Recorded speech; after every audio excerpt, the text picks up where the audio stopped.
Hi there, I'm Scott Lowe with ActualTech Media, and thank you for joining us for this Spotlight Series video. I'm joined today by Kirby Wadsworth, who is the Chief Marketing Officer for ionir. Kirby, thanks for joining me. Hey, Scott, thanks for having us. Appreciate it. So in Spotlight, we like to learn about new companies or companies that have been around a while even, and understand what they do. So if somebody came up to you and said, what's your elevator pitch? What does ionir do for the world? Sure.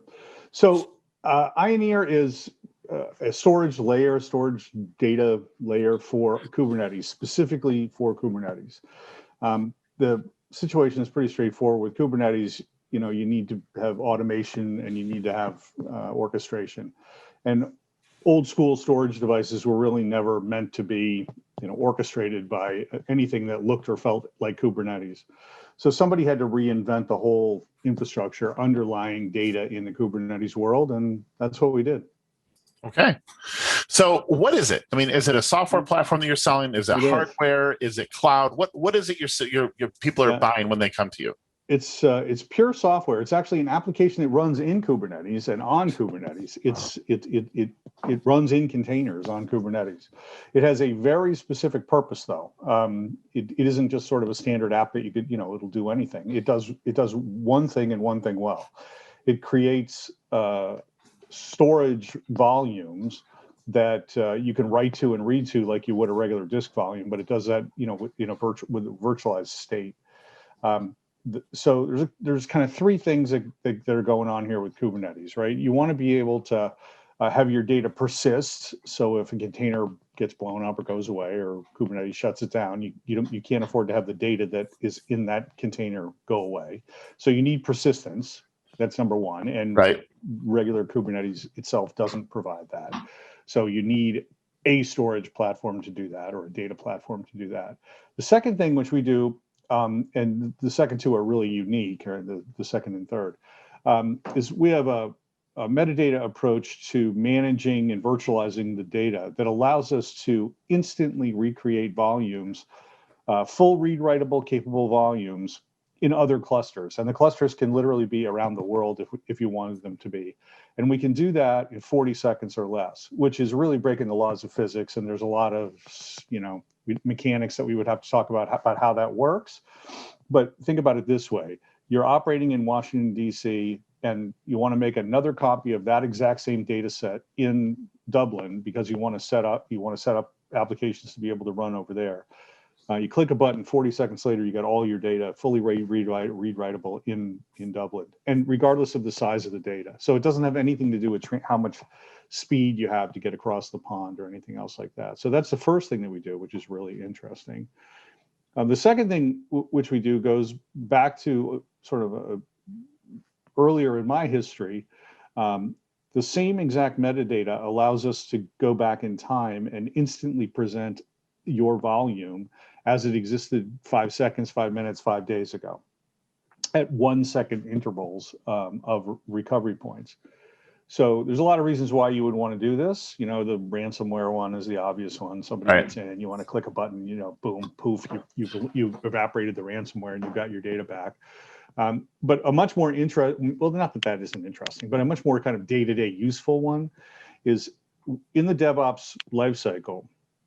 In Kubernetes, when you're building applications and using like Jenkins or Bamboo or something like that, in that pipeline process with CI/CD, new code being injected all the time and being put into the test process, you're constantly running data destructive tests on your near production data. So one, it's hard to get near production data, and we give it to you just like that. Make a copy of the production data. You can do anything you want to do with it. But the second thing, which is really interesting, or really useful, is if you blow it up and when you blow it up in your test process, about 4 seconds, 5 seconds later, you get another copy of it by pressing a button. So you can start all over again, run the tests over and over and over again on exactly the same data set as it existed at 50101 or whatever date and time you wanted to go back to. So we're finding that the data protection, data recovery is interesting, but the speed up of these copy recovery operations, whether it's CI/CD or other areas of development, are really interesting to people. And I think that's kind of going to be our first golden nugget. Yeah, that's. I have a number of questions that come up from what you just said. Number one, Sure. I want to mention. I think it's having that same copy of the data you can use over and over for the same testing is critical, because you don't want variables getting into things that make you have to chase down, Exactly. wild animals. You want one variable, which is what you did to the code. Right, exactly. I fixed something. I don't want anything else to change. Yeah, I mean, I fixed one bug. Now I've got 8 more. Exactly. Right. That's the way it usually goes, right? Right.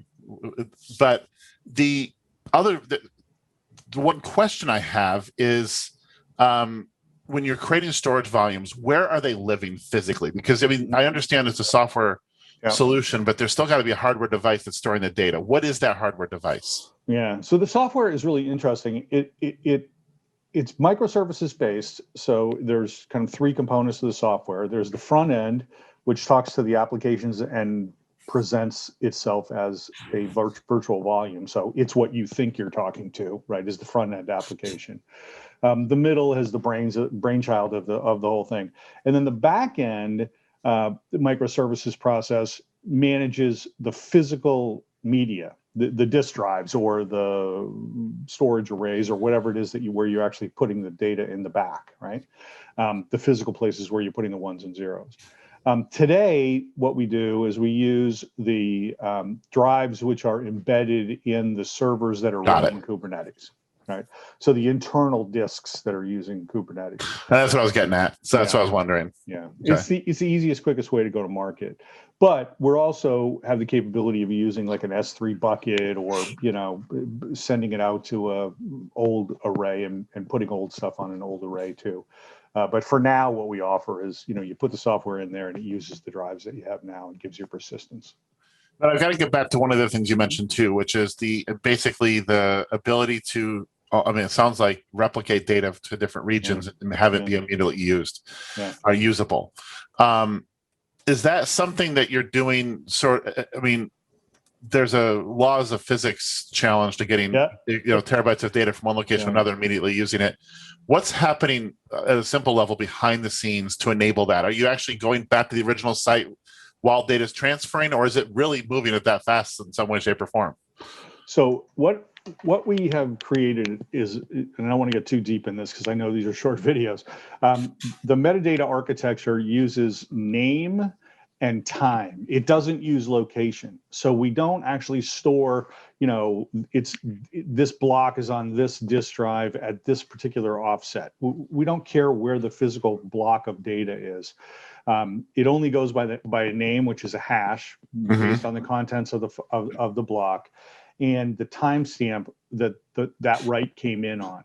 So the software can get that block from anywhere, physically anywhere. Could get it from Washington, D.C. or Dublin or whatever. Now, in reality, you don't want your data in Washington, D.C. if your applications are running in Dublin, because you're going to have, read latency, right? Write latency is no problem, because when we create a new volume in Dublin, the next write into that volume in Dublin goes to Dublin. It doesn't go back to Washington, D.C. It stays in Dublin. But the reads, what we do there is really kind of interesting. We take a seed of the Washington, D.C. Metadata, and we move that over to Dublin. And so we establish the volume, and we make it fully read-writable.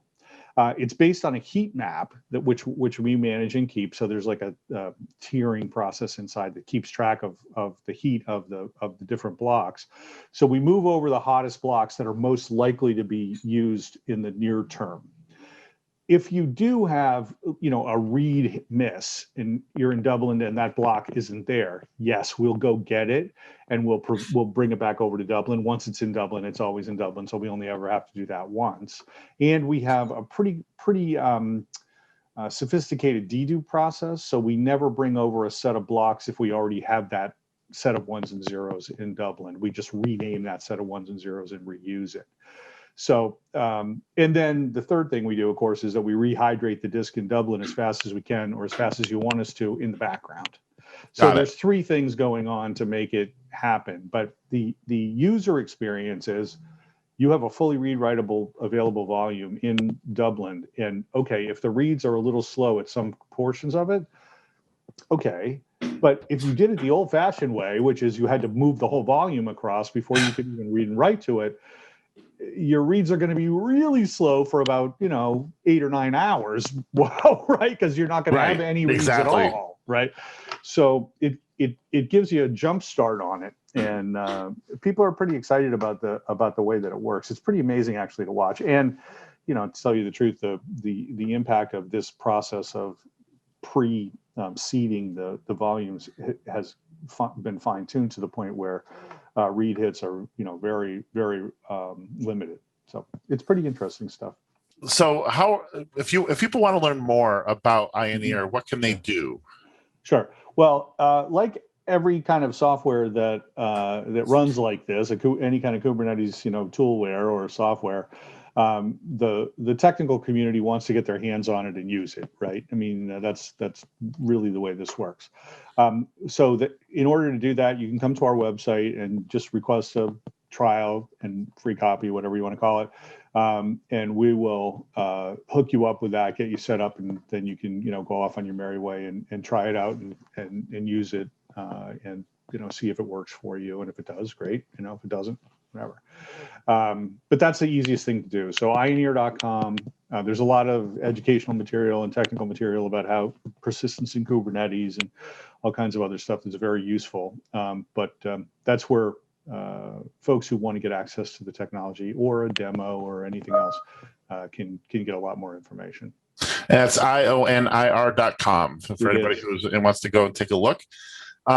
Thank you very much, Kirby, for this discussion today. I'm sure we're going to have more questions, so we'd love to get you back on sometime. Sure, yeah, I'd love to. We, show you how it works or something. The demo is about, a minute, so because it works in 40 seconds.